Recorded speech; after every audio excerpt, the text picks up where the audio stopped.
4 फरवरी 1922 गोरखपुर शहर से करीब 25 किलोमीटर दूर 6000 लोगों की गुस्साई भीड़ ने अभी अभी एक थाने को आग लगाई थी। थाने में मौजूद कुल 23 पुलिसकर्मी धू धू कर जल रहे थे और थाने के बाहर से सिर्फ एक ही आवाज आ रही थी, ब्रिटिश शासन मुर्दाबाद, ब्रिटिश शासन मुर्दाबाद। यह घटना थी आज ही के दिन घटित हुए चौरी चौरा कांड की।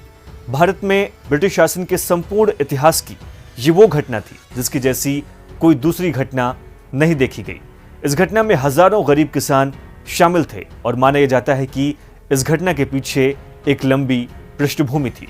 अभी पिछले साल इस घटना के 100 साल पूरे होने के उपलक्ष्य में चौरी चौरा शताब्दी समारोह का आयोजन हुआ था और आज इस घटना की 101वीं बरसी के मौके पर हम आपको बता रहे हैं चौरी चौरा कांड के पीछे मौजूद रहे उन कारणों की जिसने न सिर्फ इस घटना को आधार दिया बल्कि ये भी बताएंगे कि आखिर क्यों महात्मा गांधी ने 1922 में शुरू किए गए इतने व्यापक असहयोग आंदोलन को वापस ले लिया। चौरी और चौरा दो अलग अलग गांवों को जोड़कर बनी यह जगह गोरखपुर शहर से 25 किलोमीटर की दूरी पर मौजूद है। अगर आप पूर्वांचल में मौजूद इस जगह के बारे में जानते हो तो ये वो जगह है जहां रबी और खरीफ की फसलों के साथ गन्ने की खेती खूब होती है।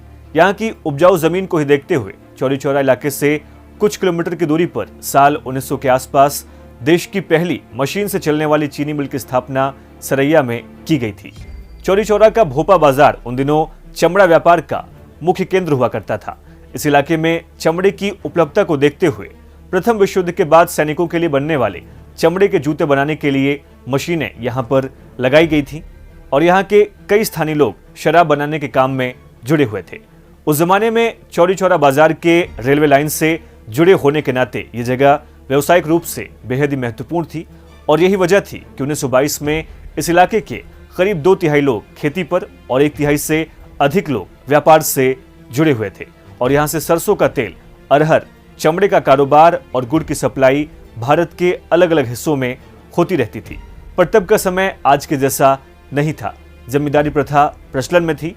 किसानों और व्यापारियों से जबरदस्त कर वसूला जा रहा था जिससे दोनों वर्ग ब्रिटिश शासन और जमींदारों से काफी नाराज था। अगर हम इसकी पृष्ठभूमि को देखें तो 2 दिन पहले यानी कि 2 फरवरी 1920 को लोग असहयोग आंदोलन में अपनी भागीदारी को सुनिश्चित करते हुए कुछ अन्य मुद्दों को लेकर के भी धरना प्रदर्शन कर रहे थे। जैसे एक मुद्दा शराब की बिक्री पर प्रतिबंध लगाना और दूसरा मुद्दा था खाद्यान्न की कीमतों को नियंत्रित करना, क्योंकि अनाज की या खाद्यान्न की कीमतें आसमान छूने लगी थी। तो ये लोग विरोध प्रदर्शन कर रहे थे और पुलिस आ गई। पुलिस ने विरोध प्रदर्शन को रोकने का प्रयास किया लेकिन इसने सिर्फ धरना प्रदर्शन करने वाले लोगों को भड़काया ही, वो रुके नहीं। धरना प्रदर्शन जारी रहा जबकि उनमें से कुछ प्रदर्शनकारियों को पुलिस ने गिरफ्तार कर लिया और थाने में रख दिया। अब गिरफ्तार लोगों का जो उनकी गिरफ्तारी हुई उसका विरोध करने के लिए 4 फरवरी को वास्तव में तकरीबन 2 से 2,500 लोग एकत्रित हुए चौरी चौरा के बाजार में और वो विरोध प्रदर्शन करने लगे। उनका विरोध प्रदर्शन तीव्र होता जा रहा था और ये ब्रिटिश साम्राज्य विरोधी नारे लगाने लगे थे। इससे परेशान होकर के, कुपित होकर के स्थानीय इंस्पेक्टर, जो एरिया के इंस्पेक्टर थे गुप्तेश्वर सिंह, उन्होंने प्रदर्शनकारियों पर शारीरिक प्रहार करना शुरू कर दिया जिससे प्रदर्शनकारी और अधिक भड़कने लगे। अब इस बात को लेकर के चेतावनी स्वरूप इंस्पेक्टर और उनके बाकी के पुलिस वालों ने, साथियों ने हवाई फायरिंग शुरू की और उस हवाई फायरिंग की वजह से प्रदर्शनकारी और अधिक भड़क गए और उन्होंने पुलिस वालों को दौड़ा लिया। पुलिस वाले भागकर थाने में पहुंचे और उन्होंने अंदर से बंद कर लिया दरवाजा और प्रदर्शनकारियों ने बाहर से थाने में आग लगा दी। इस घटना की खबर सुनते ही महात्मा गांधी ने पुलिसकर्मियों की हत्या की निंदा की और 12 फरवरी 1922 को असहयोग आंदोलन औपचारिक रूप से वापस ले लिया।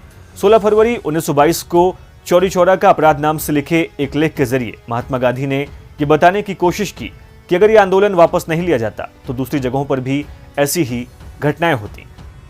अपने इस लेख में जहां महात्मा गांधी ने इस घटना के लिए एक तरफ पुलिस वालों को जिम्मेदार ठहराया तो वहीं दूसरी ओर इस घटना में शामिल तमाम लोगों को अपने आप को पुलिस के हवाले करने को कहा गया था क्योंकि उन्होंने अपराध किया था।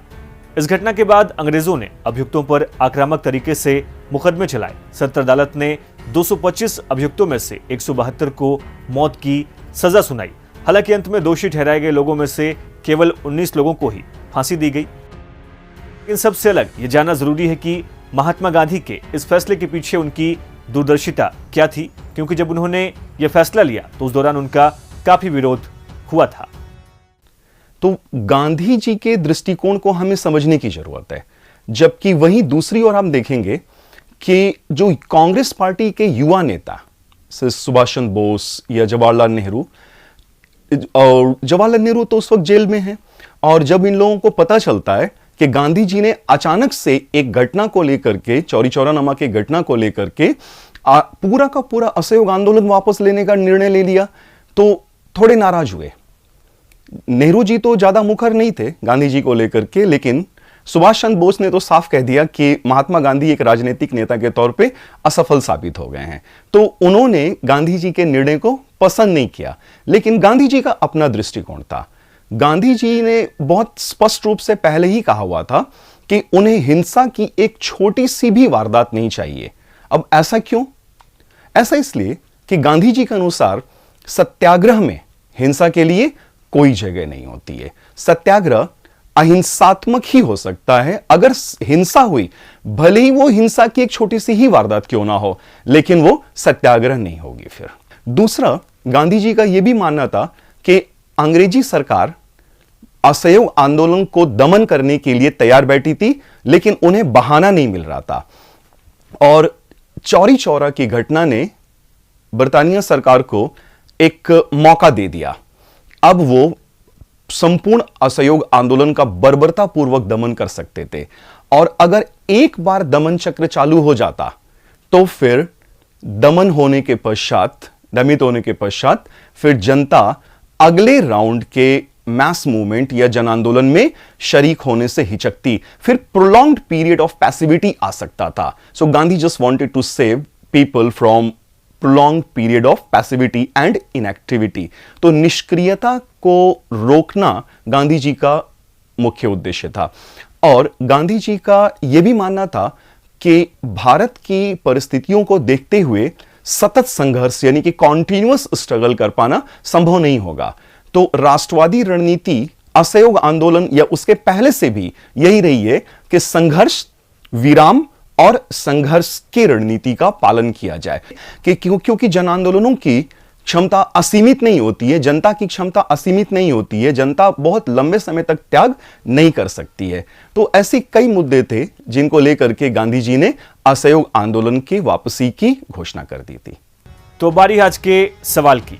चौरी चौरा कांड के बाद महात्मा गांधी द्वारा असहयोग आंदोलन को वापस लेना, इस मुद्दे पर आपकी क्या राय है? इसके बारे में हमें इस वीडियो के कमेंट बॉक्स में जरूर लिखें।